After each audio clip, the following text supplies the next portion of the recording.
The dust of redemption choked the air, a fine, gritty powder that coated everything in a uniform shade of ochre. It settled on the brim of Gideon Flint's hat, clung to the beaver pelts stacked high on his wagon, and found its way into the back of his throat.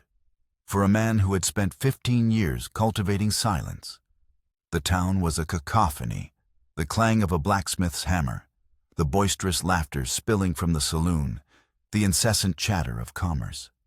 Gideon endured it as a necessary evil, a brief, jarring intrusion into the solitude he had built around himself like a fortress. He was negotiating a price for his winter's haul with a portly merchant when the world shattered. The first gunshot was a sharp crack that silenced the town for a heartbeat.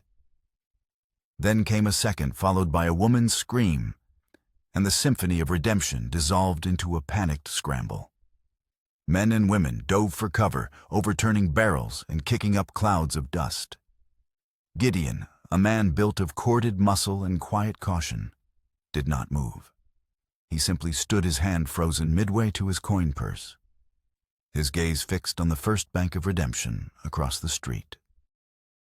The batwing doors burst open, and 4 men spilled out onto the boardwalk, their faces obscured by bandanas, their hands clutching heavy satchels and smoking pistols.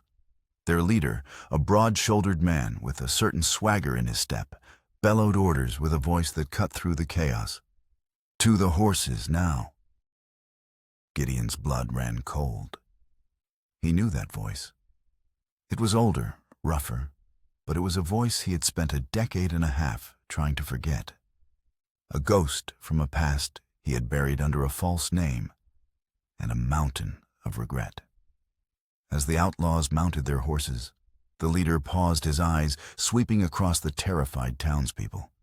There was a cruel confidence in his posture, a charisma that was as terrifying as it was commanding. Gideon knew him as Dutch Morrison. Time seemed to warp the frantic motion of the street, slowing to a thick, syrupy crawl. Gideon was no longer in redemption. He was on a dusty trail in the shadow of Silver Canyon, the air thick with the smell of blood and cordite, the cries of his wife and son echoing in his skull. The memory was a physical assault, rooting him to the spot, his muscles locked, his breath caught in his chest. He was a bystander then, and he was a bystander now, frozen by the same terrible helplessness. One of Morrison's men, clumsy in his haste, fumbled a satchel. It snagged on his saddle horn and tore open, spilling a cascade of coins and jewelry onto the dusty street. Amidst the scattered valuables, a single object caught the afternoon sun, a small silver locket on a delicate chain. It spun as it fell, winking like a dying star before settling in the dirt. The outlaw cursed, but didn't stop, spurred on by Morrison's roar. The gang thundered out of town, leaving behind a trail of terror and stolen dreams. The townsfolk slowly began to emerge from their hiding places, their voices a low murmur of shock and relief. But Gideon saw only the locket. He moved as if in a dream, his boots leaden each step, an effort of will. He knelt in the dirt, and the gazes of the townsfolk feeling like physical blows on his back. His calloused fingers, more accustomed to skinning knives and trap springs, trembled as he reached for the object. He picked it up, the metal cool against his skin. It was tarnished and dented, but the intricate engraving of a lone wildflower on its surface was unmistakable. He had traced that flower with his thumb 1,000 times. With a click that sounded as loud as a gunshot in the ringing silence of his mind, he opened it. Inside, nestled against the faded velvet, were 2 miniature portraits. On one side, a young woman with kind eyes and a smile that could calm a summer storm. His Sarah. On the other, a small boy with a shock of unruly hair and a mischievous grin. His Samuel. This was the locket he had given his wife on their 5th anniversary, the one she never took off. It had been lost 15 years ago, on the day a brutal stagecoach robbery had stolen everything from him. A robbery, he had been told, was random, a tragic misfortune of the frontier. But it was here, dropped by a man riding with Dutch Morrison. The world rushed back in a dizzying wave of sound and fury. The frantic questions of the sheriff, the weeping of the bank teller, the angry shouts of men forming a posse. None of it mattered. The past was not dead. It wasn't even past. It had just galloped out of town on horseback, and in its wake it had left the undeniable proof that the tragedy that had defined Gideon's life had not been random at all. It had been an act of calculated evil, and he had just looked its architect in the eye. The fortress of solitude Gideon Flint had constructed was an hour's ride from redemption, a simple log cabin nestled in a grove of cottonwoods, invisible from the main trail. It was more than a home. It was a sanctuary, a tomb for the man he used to be. Every log had been hewn by his own hands, every stone in the fireplace set with grim determination. He had built it to keep the world out, but more importantly, to keep the ghosts in. Back within its silent walls, the silver locket lay open on the rough-hewn table, its tiny portrait staring up at him like silent accusers. The face of Elias Vance stared back a man who had once been a husband, a father, a partner in a promising freight company. A man who knew how to laugh. Gideon Flint did not know how to laugh. Gideon Flint only knew how to survive. He ran a hand over the faint silvery scar that sliced through his left eyebrow. It was his daily reminder, a permanent map of his failure. The locket was a key, unlocking a door in his memory he had nailed shut 15 years ago. He didn't want to open it, but the images flooded him unbidden and cruel. The stagecoach rocking gently, the rhythmic clopping of the horses, a soothing lullaby. Samuel, barely 5, was asleep in Sarah's lap, his small hand curled around her finger. Elias sat across from them, the company strongbox containing $10,000 in payroll resting between his feet. He and his business partner, Dutch Morrison, were on their way to secure a new contract, a deal that would set their families up for life. Morrison had been meant to be on this coach, but at the last minute, he'd claimed a sick horse, promising to catch up at the next way station. Elias smiled, looking at his family. Sarah caught his eye, and her smile was a promise of a future filled with warmth and light. He reached across his fingers, brushing the wildflower on her locket. "It's a good life, isn't it?" she had whispered. The memory was cut short by the phantom sound of splintering wood and screaming horses. The flashback shifted the colors, turning harsh and violent. The coach lurching to a halt. Masked men on horseback, guns leveled. It was supposed to be a simple robbery. "The box and your valuables," a gruff voice had demanded. Elias had moved to comply to protect his family. But something was wrong. One of the men wasn't looking at the strongbox. He was looking at Elias, his eyes cold and familiar above the bandana. A flicker of recognition, a sense of betrayal so profound, it stole his breath. Then chaos. A shot. Sarah crying out his name. Samuel screaming. Elias lunged, a desperate, foolish attempt to shield them. A pistol butt crashed against the side of his head, sending a starburst of pain through his skull. He felt the world spinning into a red-tinged darkness. The last thing he saw was the silver locket being ripped from Sarah's neck. The last thing he heard was her final terrified cry. He came to hours later, the scar above his eye, a searing line of fire. The coach was a wreck, the driver and guard dead. The strongbox was gone, and in the carriage amidst the wreckage of his life lay the bodies of his wife and son. He had survived. The guilt of that fact was a poison he had been swallowing every day since. He had buried them himself, his hands raw, his heart a hollow cavity in his chest.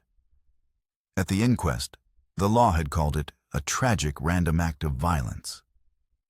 Elias Vance, they said, was a lucky man. But Elias Vance died that day with his family. He walked away from the grave, from his name, from his life. He wandered for years a ghost, haunted by what-ifs. He eventually found his way into Apache territory, where a wise elder, seeing the walking death in his eyes, took pity on him. For 3 years he lived among them, learning their language, their ways of tracking, of listening to the land. He learned to be silent, to observe, to disappear. But he could never disappear from himself. He left their lands and created Gideon Flint a name as hard and unyielding as the man he had become. He built his cabin, set his traps, and perfected his isolation. His daily routine was a ritual of control in a life that had spun violently out of it. The meticulous cleaning of his rifle, the careful placement of snares, and the long, silent hours spent scanning the horizon. It was a lonely Spartan existence, a penance for the crime of living when his family had not. Now the locket on his table mocked his 15 years of exile. Morrison. It had been Morrison all along, the charming, ambitious partner who had a sick horse, the man whose gang now possessed the locket torn from his wife's throat. The robbery wasn't random. It was an assassination. An assassination he had survived. Morrison must have assumed him dead. For 15 years the man had lived free, built a criminal empire, all on the foundation of Elias Vance's stolen life. Gideon closed the locket, the click echoing the finality of a cell door slamming shut. The fortress he had built was no longer a sanctuary. It was a cage, and Dutch Morrison had just handed him the key. His quest was no longer about survival. It was about redemption. Not for Gideon Flint, the hollow shell of a man, but for Elias Vance, the husband and father who had been left for dead so long ago. The storm arrived 3 days later, a bruised and violent behemoth that rolled across the prairies, swallowing the light. The wind howled like a grieving animal, and rain fell in hard slanted sheets. It was the kind of storm that drove all living things to shelter, and it was in the heart of this tempest that they appeared. 2 figures on horseback, materializing from the gray curtain of rain like apparitions.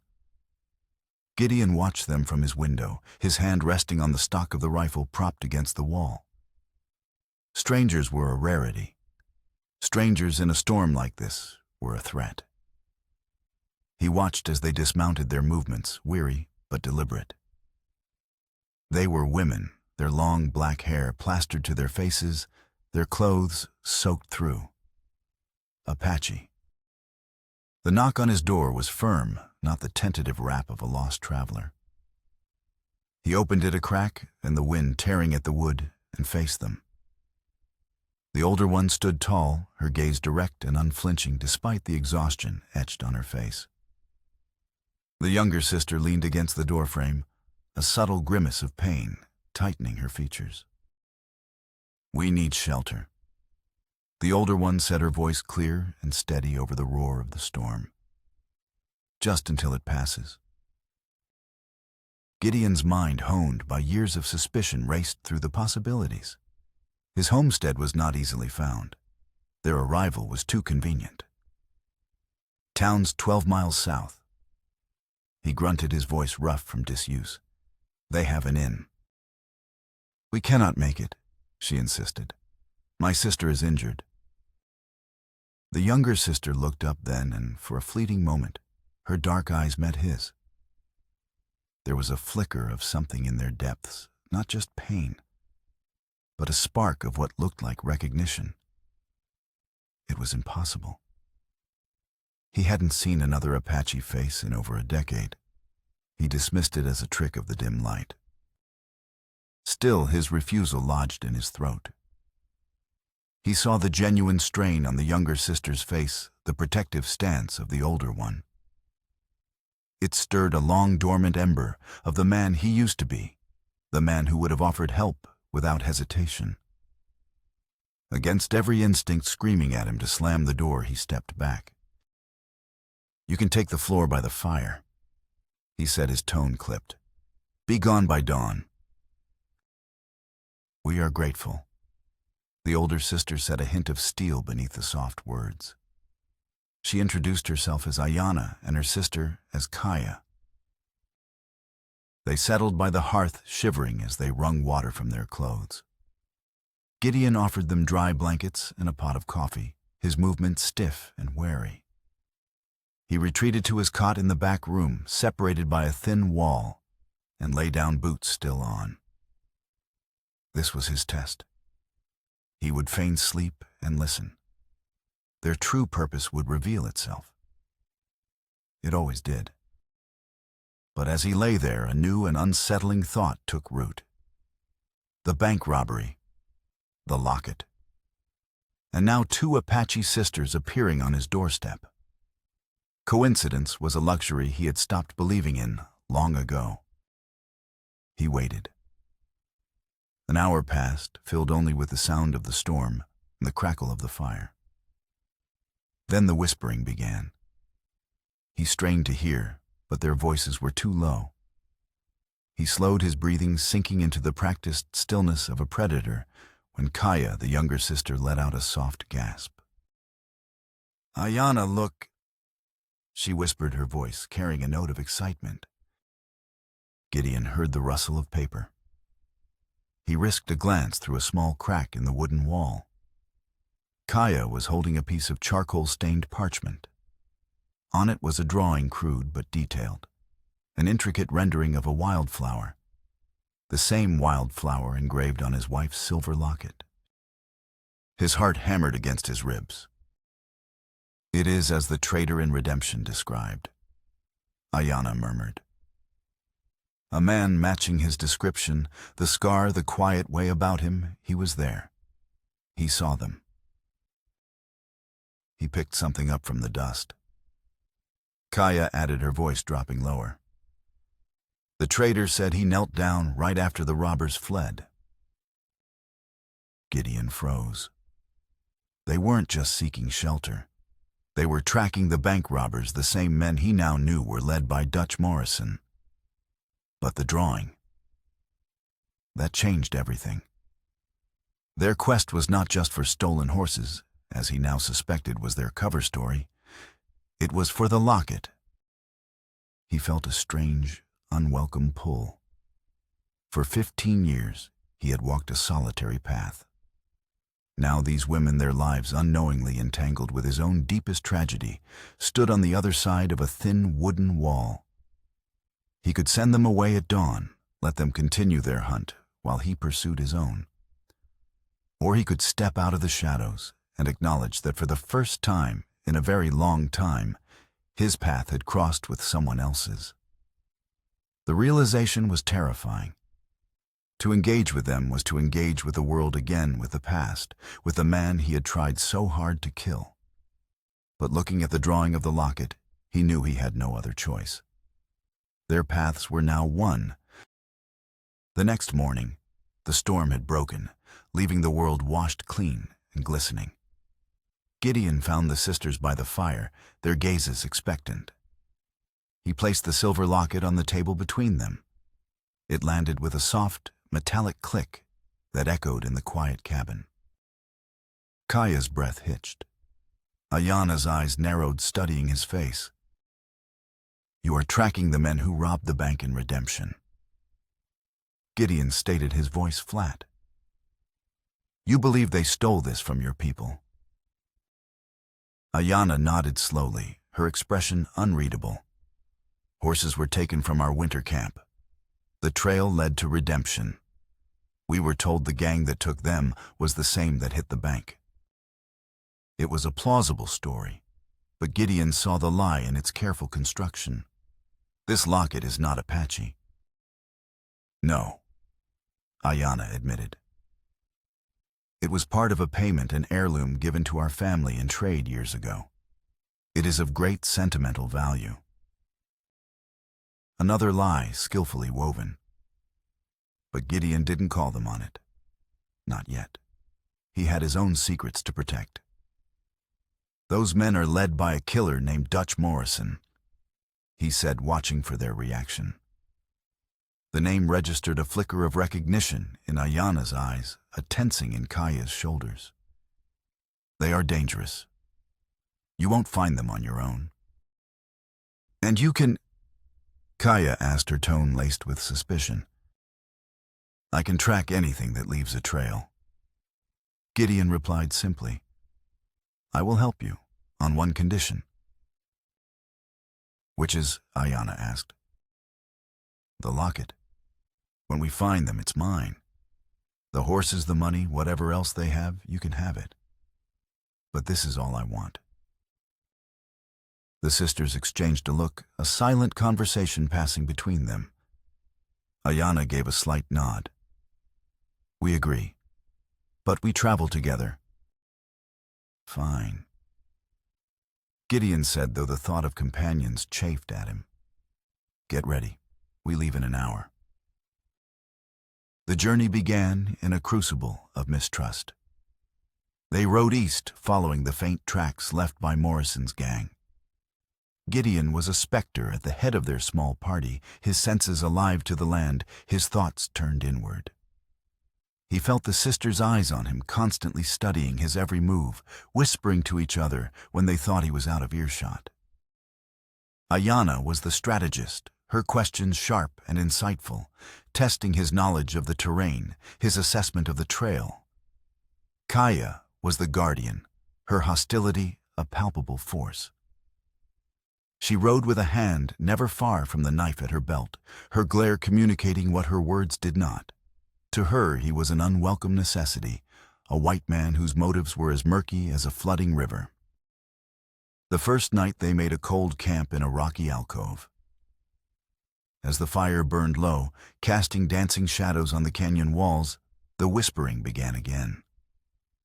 They spoke in their native tongue, a fluid, quiet language they believed was a shield. They were wrong.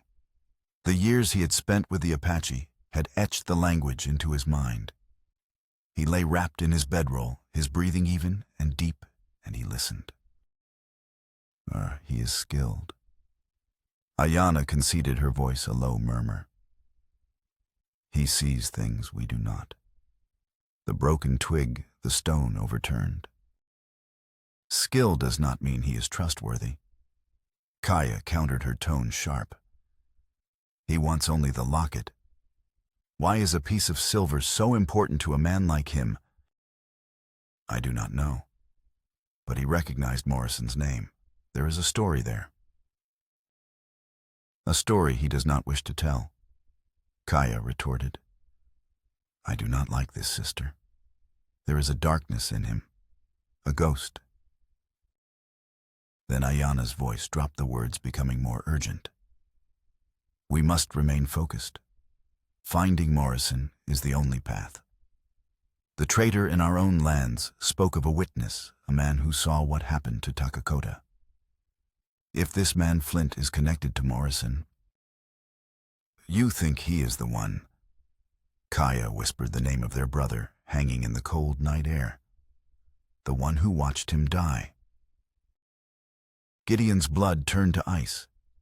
Takakota! They were not just seeking an heirloom. They were seeking justice for a brother. And they suspected somehow that he was tied to it.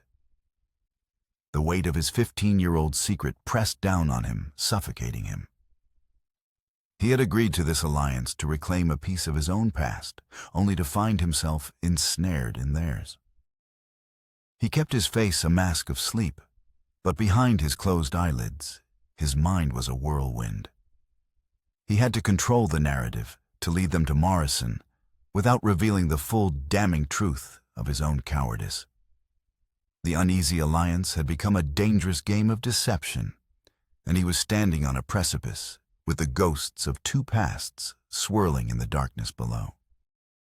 Over the next few days, the harshness of the landscape forced a grudging codependence.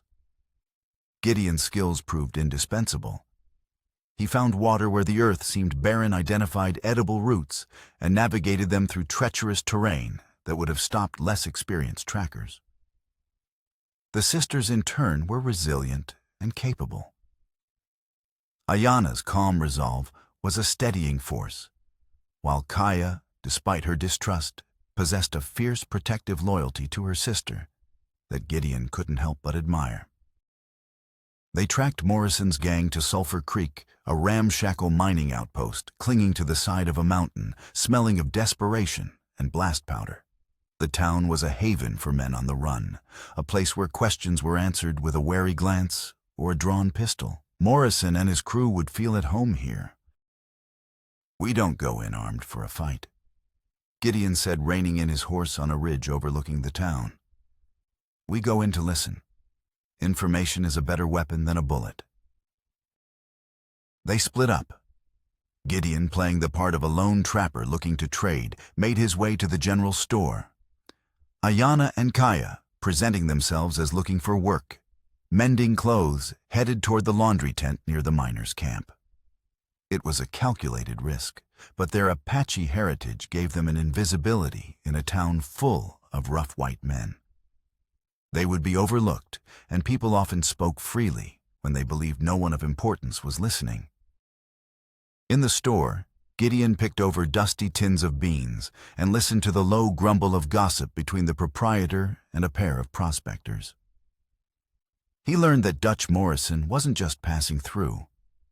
He was using Sulphur Creek as a base of operations, recruiting disgruntled miners and buying up claims from those he couldn't intimidate. He was building an army. "And I heard he's got a big score lined up," one of the prospectors muttered, spitting a stream of tobacco juice into a nearby bucket. "Something about an army payroll. Says it'll make him king of this whole territory." The other man grunted. "Morrison always talks big, but he's got the muscle to back it up. Been that way for years, ever since that business down at Silver Canyon." Gideon's ears pricked up. He kept his face impassive, feigning interest in a rusty shovelhead. "Yeah," the first man said, his voice dropping conspiratorially. "Heard he had a partner back then. Some fella who helped him out of a jam with the natives. Just a ghost, they say. Vanished right after. Morrison got away clean from a killing, and his partner got rich and disappeared." The blood drained from Gideon's face. A ghost partner. They were talking about him. His secret wasn't as buried as he'd thought. It was a legend, a whispered tale told around campfires, a story that could lead right back to him. He met the sisters at their designated rendezvous point as dusk fell. Ayana's face was grim. "The women in the laundry tent talk," she said. "Morrison has been boasting. He speaks of a final job that will allow him to settle old debts. He plans to ride out in 2 days, heading south toward Silver Canyon." Gideon finished for her, the words tasting like ash. Kaya was tending to a fresh scrape on her arm, her expression a mixture of pain and fury. "We got too close to his camp," she explained. "One of his men saw us. He tried to grab me. Ayana convinced him to let go."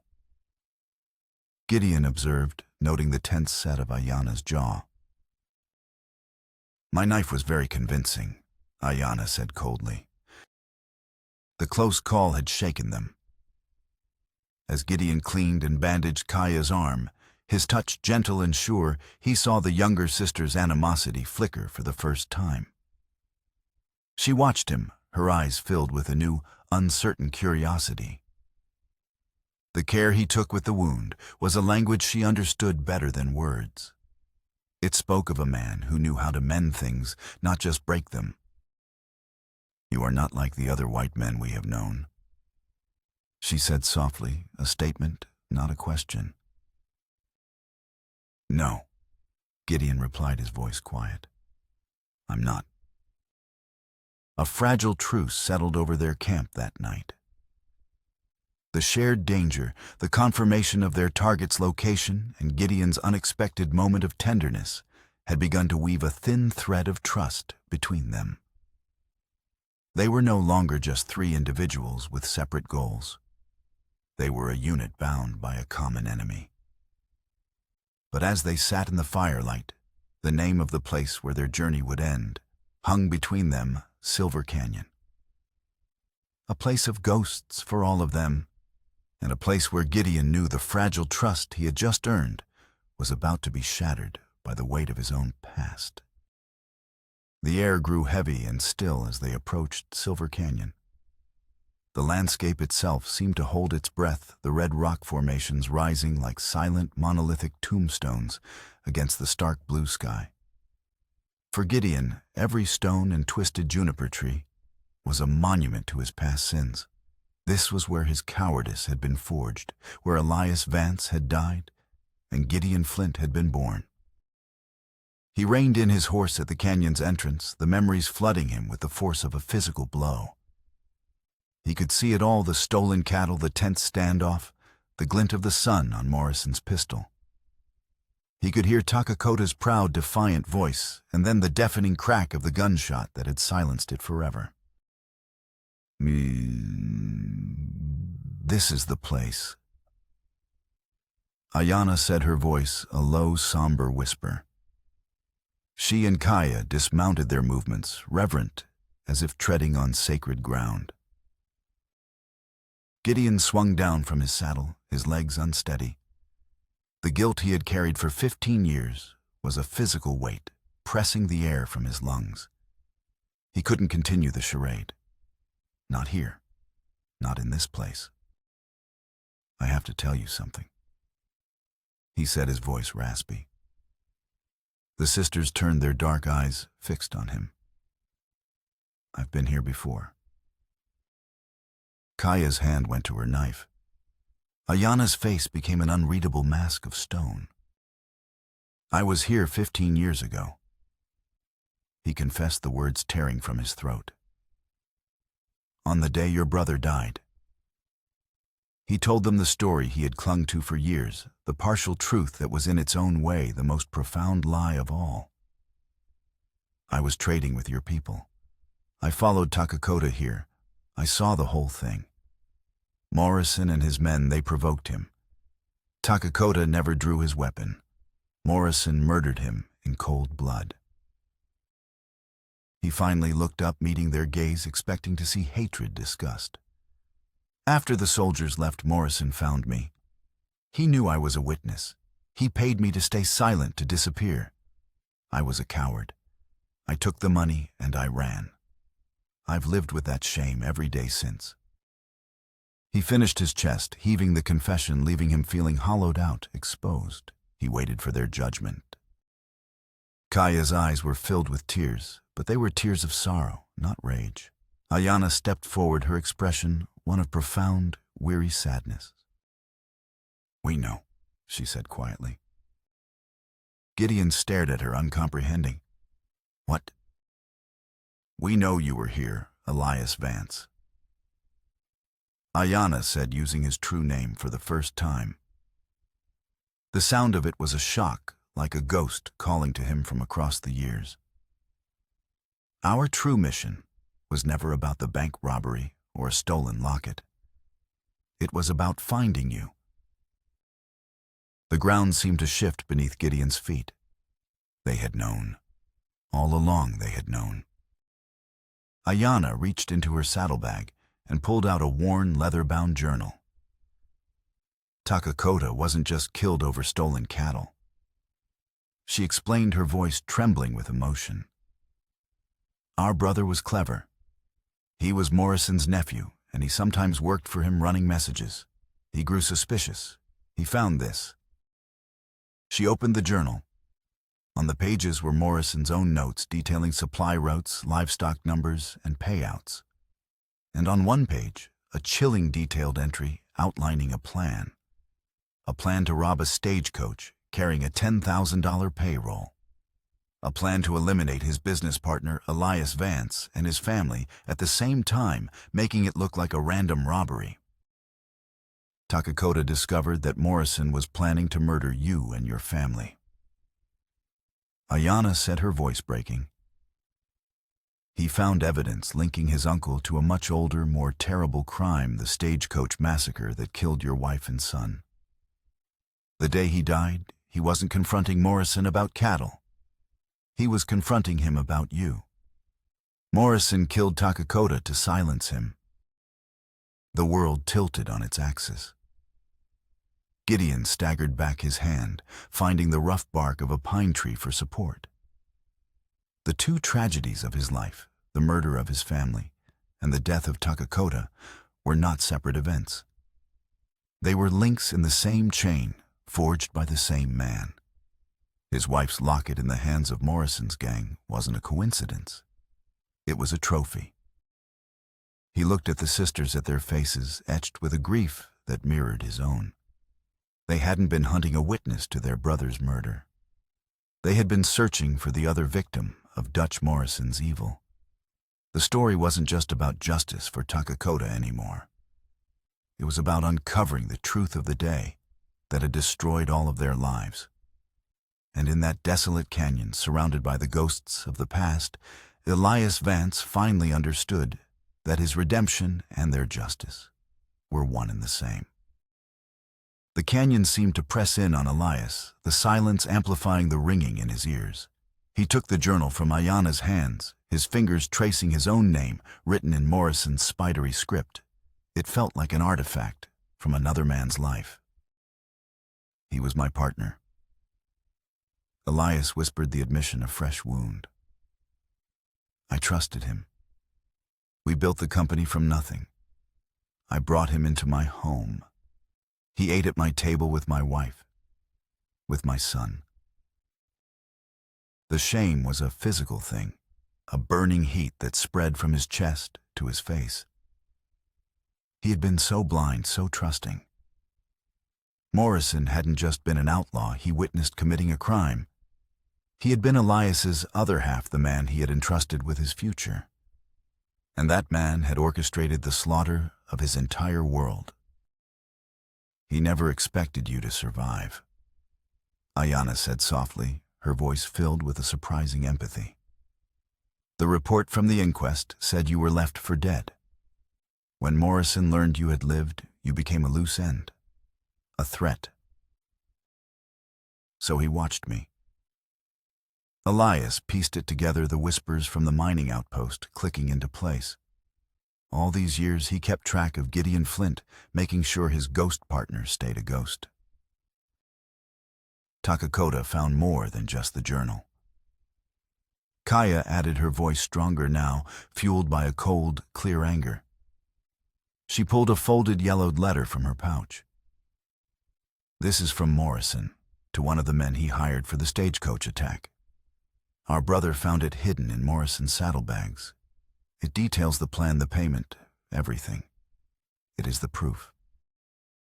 Elias took the letter. It was Morrison's confession in his own hand. The final piece of the puzzle. Takakota had died to protect this, to bring this truth to light. The young man hadn't just been murdered. He had been a hero, sacrificing himself in an attempt to avenge a family he didn't even know. After Takakota was killed. Ayanna continued, her voice hardening. Morrison told everyone the lie that your testimony was bought. He used your silence, the silence he forced on you, as a weapon. He twisted your survival into an act of complicity.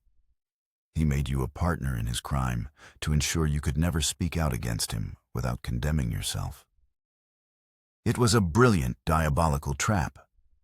For 15 years, Elias had been bound by a silence he thought was born of fear, when in fact it had been carefully engineered by the man who had destroyed him.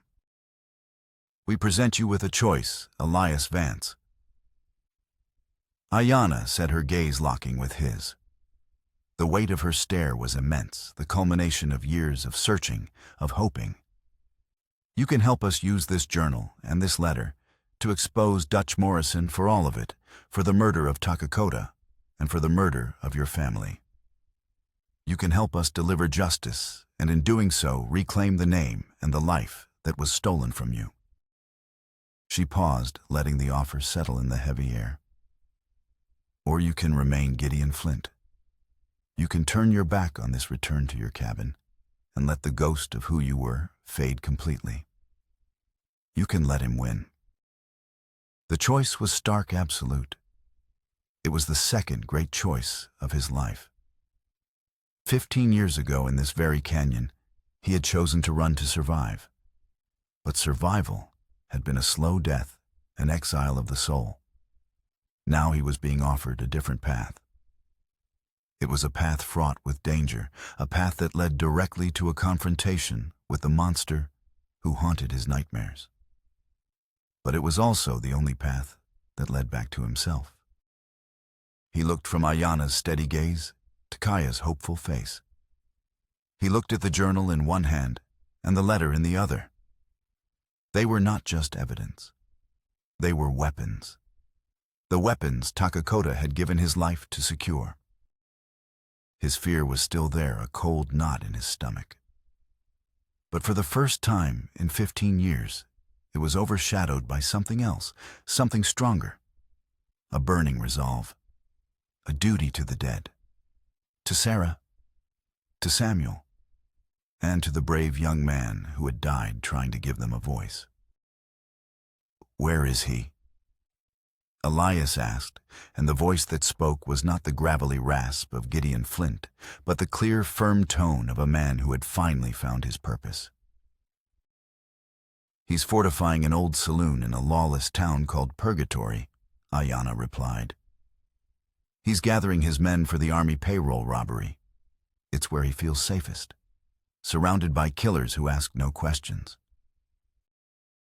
Then that is where we will go, Elias said, folding the letter and placing it carefully inside his coat. Not to hide, not to listen. We go to finish this. He was no longer a ghost. He was a reckoning. Purgatory lived up to its name. It was a squalid collection of clapboard buildings huddled in the desert, a place where the law was a distant rumor and survival was a daily negotiation. As Elias and the sisters approached, a furious sandstorm was gathering on the horizon, the sky turning a sickly yellow-brown. The wind was already beginning to howl, whipping sand into their faces and promising a chaotic, blinding darkness. Morrison's headquarters was the town's largest structure, the Last Chance Saloon. Its windows boarded up armed guards posted on the roof.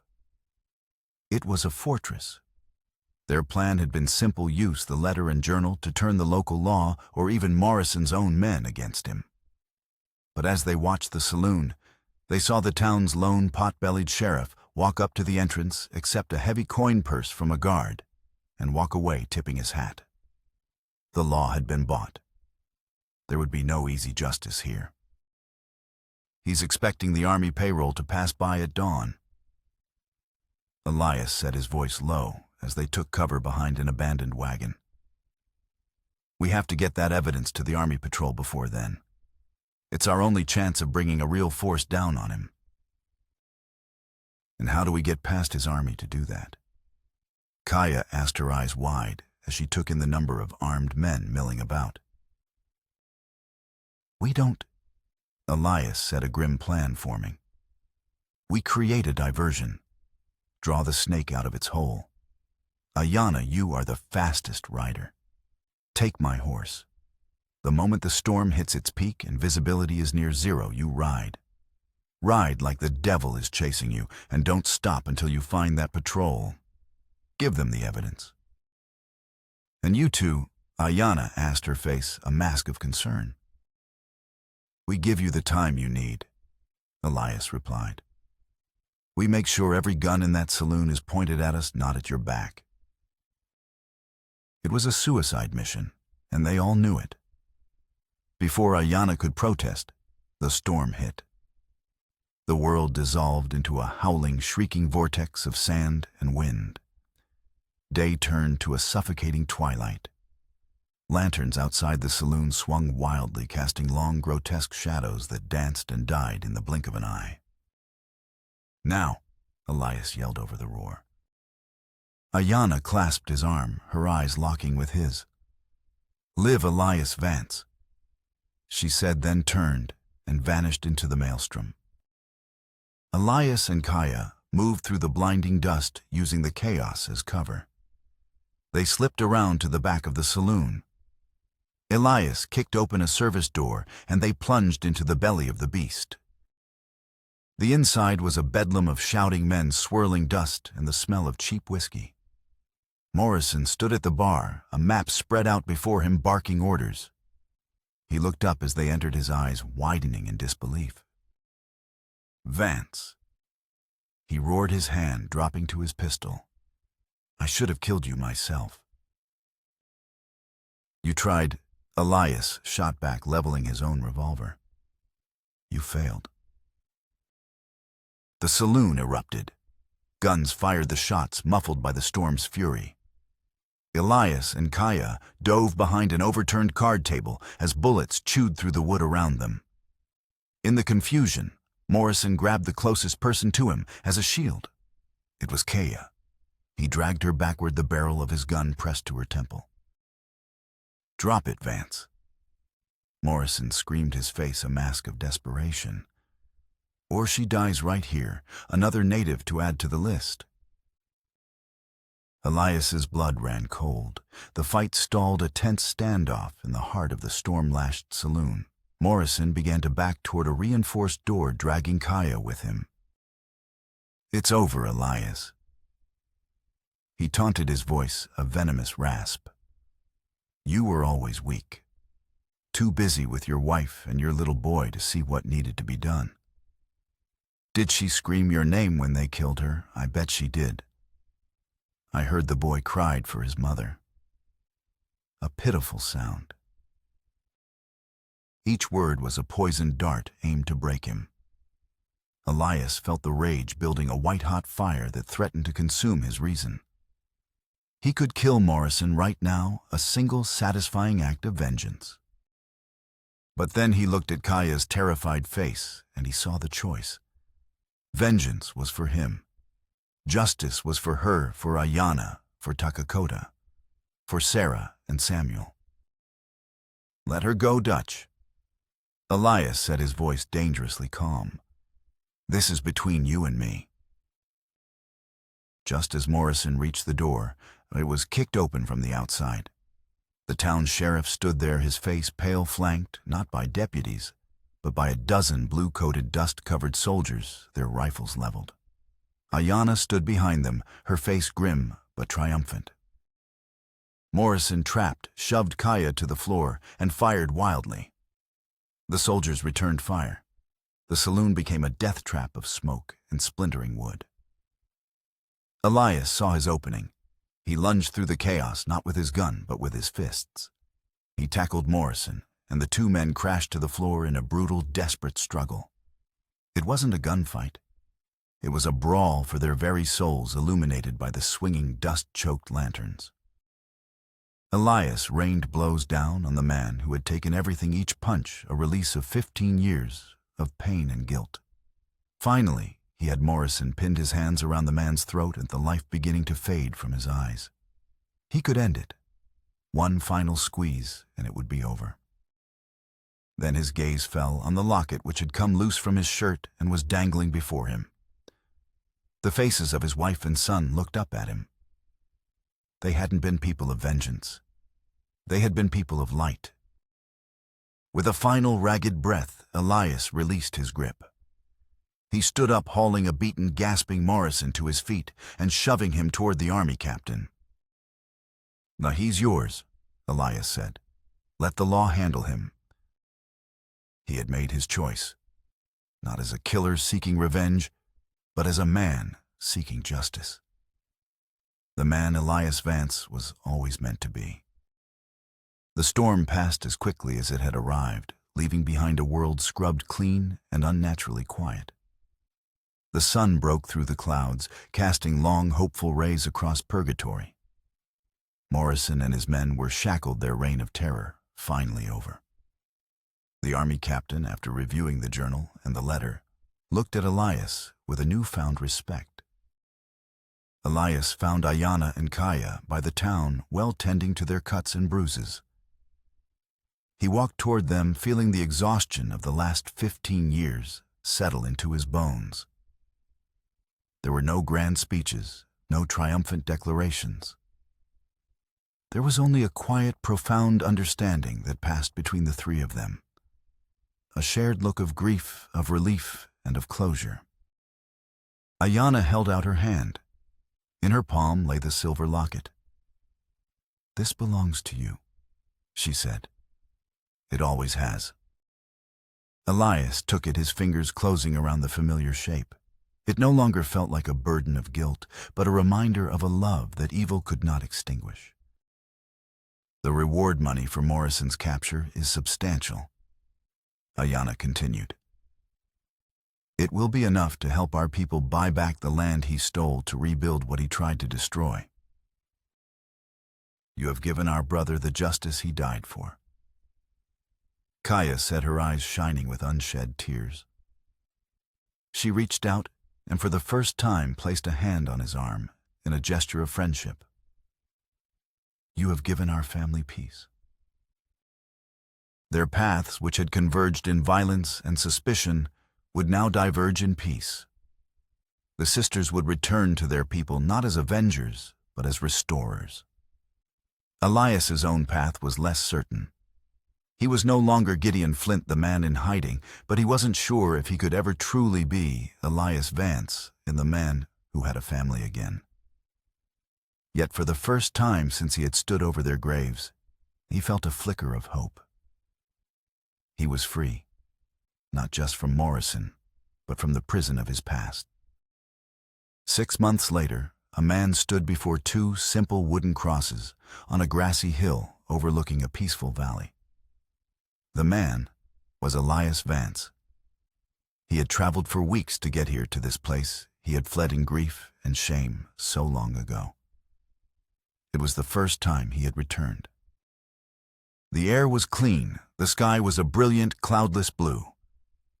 He knelt in the soft grass and gently cleaned the weathered crosses. He spoke to them for a long time, his voice low and steady, telling them everything. He told them about Gideon Flint, about the sisters, about Takakota's bravery, and about the final confrontation in purgatory. He confessed his fear and his cowardice, and he asked for their forgiveness, not for surviving, but for hiding from their memory for so long. When he was done, he took out the silver locket. He opened it one last time, looking at the smiling faces of his wife and son. He pressed a kiss to the portraits, then closed it, and carefully placed it at the base of Sarah's cross, letting it rest against the wood. It was a goodbye not to them, but to the guilt that had bound him to their deaths. He would carry their love in his heart, not their loss as a chain around his neck. As he stood to leave, a rider approached. It was the sheriff from Redemption, a good man who had been impressed by Elias's testimony at Morrison's trial. "Mayor Vance," the sheriff said, dismounting. "I was hoping I'd find you here. Heard you were in the territory." "Just paying my respects," Elias replied, his voice clear. "Dutch Morrison was sentenced to hang. He'll never hurt anyone again," the sheriff said. "The territory owes you a debt. A man with your skills, your integrity, they're in short supply." He paused, then held out a small tin star. "I'm looking for a new deputy.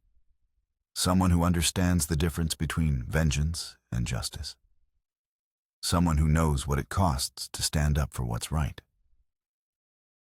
Elias looked at the badge glinting in the sunlight. It was an offer of a new life, a life of purpose. A life not built on running from the past, but on using its hard-won lessons to protect the future of others. He thought of the man he had been hiding in his cabin, and the man he was now standing in the open sunlight. The journey had been a long and brutal one, but it had led him home, not to a place, but to himself. He took the badge from the sheriff's hand. The metal was cool and solid, a comforting weight. He looked at the graves of his family one last time, a silent promise passing between them. Then he turned and with a steady hand, pinned the star to his chest.